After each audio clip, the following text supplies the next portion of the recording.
Hello and welcome to another episode of Sandy Killer Projects. Today we're going to show you how to install a catalytic converter security cover plate or protector plate on the 2023 Honda Passport Trail Sport. The plate that we bought is made by a company called No Low Designs, or NLD.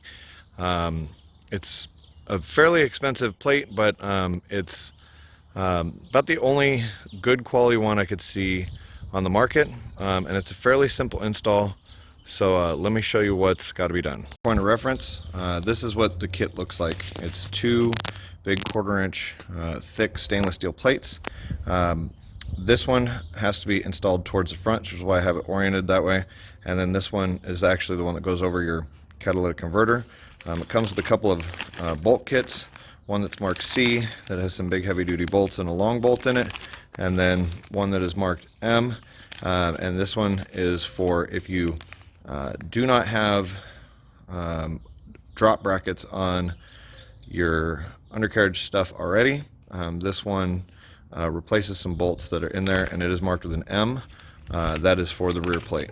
So let me show you what we got to do. So we are underneath the passenger side of the car right here. This guy right here is your catalytic converter. This dust shield in the front here needs to come off.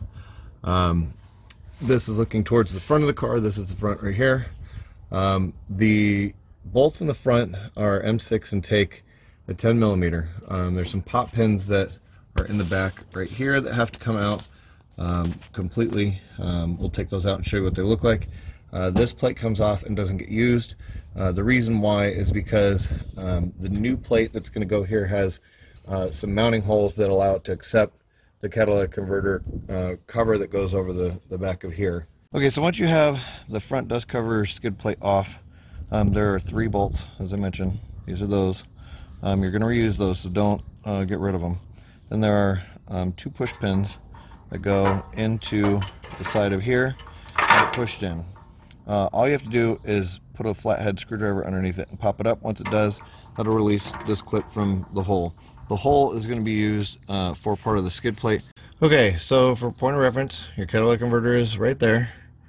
There is a hole right here. This little guy right there.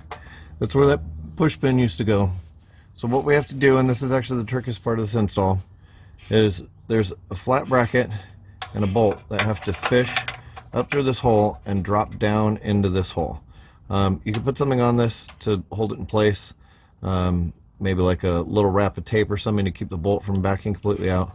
You need to be able to manipulate this forward and backwards a little bit though to get it to go up and in and drop down. Once you do though, you don't need to get a wrench in there because it's a carriage bolt.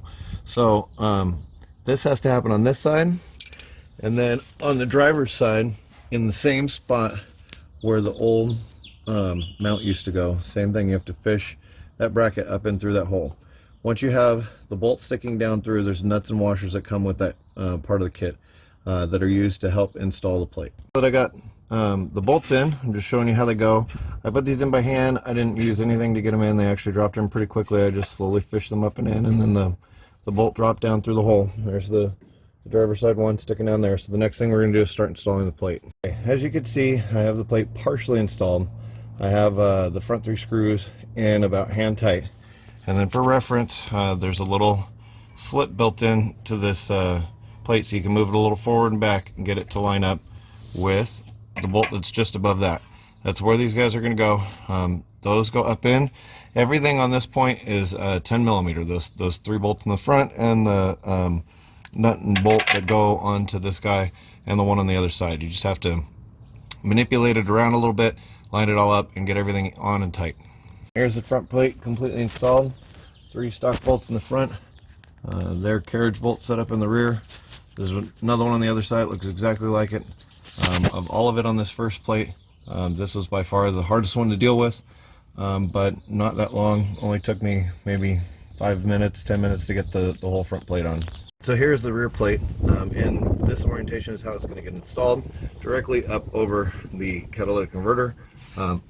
Also need to mention that this bolt right here on the driver's side needs to be removed out of the heat shield. A new bolt is going to go in its place. It will also be 10 millimeters. Then there are 2 bolts that are going to go through this part of the plate and through this part of the plate that allow it to lock to the front plate. The hardware on that is a bigger size, I believe it's 15 millimeter. You can also install this, see how there's a little kick up in the plate at the bottom. You can install this with it going up underneath or over the top based on how this thing is sitting. From when I mocked the plate up, it comes in contact with the catalytic converter, and I don't want it to do that. Exhaust systems are made to move around, that's why they're on rubber mounts. So I want to give it a little bit of clearance. So this part of the plate I'm going to install on the bottom of this. I'd rather have it up in, I think it would look cleaner, but the drop on this plate is not quite enough to give it clearance underneath it. And I don't think that the bolt that's going to go up into here is going to give enough clearance in the rear to make it sit far enough away, because as I set it up in, getting it close to the position for the rear, it ended up coming in contact. So I'm going to use the extra bit of clearance I get from the little kick by installing it on the front edge of this and let it drop down. Okay, as you can see at this point, I have the carriage bolts going up vertically. Everything is just mocked up in place at the moment. I'm going to get a 15 millimeter flat wrench and go up through this side. That way I can get a good bite on those. This is the other side. It's got one bolt on a standoff that goes up in here, and that helps gives you clearance between your catalytic converter and the plate. There's also a dust cover heat shield above the catalytic converter. You may end up needing to bow it in a little bit to give it a little bit more clearance for this angle. It won't hurt anything by doing that. It'll just give you clearance that nothing is banging around when the exhaust is moving, and it'll keep the plates from rubbing. In my case, it doesn't look like it. I could actually get almost the tip of my finger in there, but I probably will end up doing it just to get it to move out of the way a little bit. I've got the plate down tight, and the install itself is pretty much done. I do want to mention I was able to get a regular ratchet up inside on both sides to tighten down these front bolts. Fairly simple, easy. This whole install has taken me under an hour to do. This is not a complicated job. The way the plate is designed, there is no mount on this side. That is normal, it should hang. I've also taken the exhaust and shook it in all different directions to make sure that it doesn't come in contact with the plate. And just as a safety measure, I took this side of the heat shield and pressed it in a little bit to give myself some more clearance along the side. Four parts are the only parts that come off of the car that were originally installed: the 2 push pins that go into the plate, and the 1 bolt from the heat shield. The only tools that I used to install it, a 15 millimeter, a 10 millimeter, and a flathead screwdriver. Whole thing took less than an hour. Also used 1 drive up ramp on the rear wheel. The only reason why I did that was to give myself enough clearance to climb in and out underneath the car, but I could see you could be able to do this with it at stock height, in the stock position. I just did this because I want to be able to move around easily. You're more than welcome to jack up either side of the car and lift it up, give yourself more clearance, or if you're feeling lucky, you could do it without the ramp. Okay, so that's going to do it for this episode of Sandy Killer Projects. If you learned something, we were able to help you out in some sort of way, please make sure to like, share, and subscribe to our channel. Our channel is rapidly growing. People seem to be interested in our content, so we keep making it, and we'll keep making more videos as the time goes on. Thanks for watching.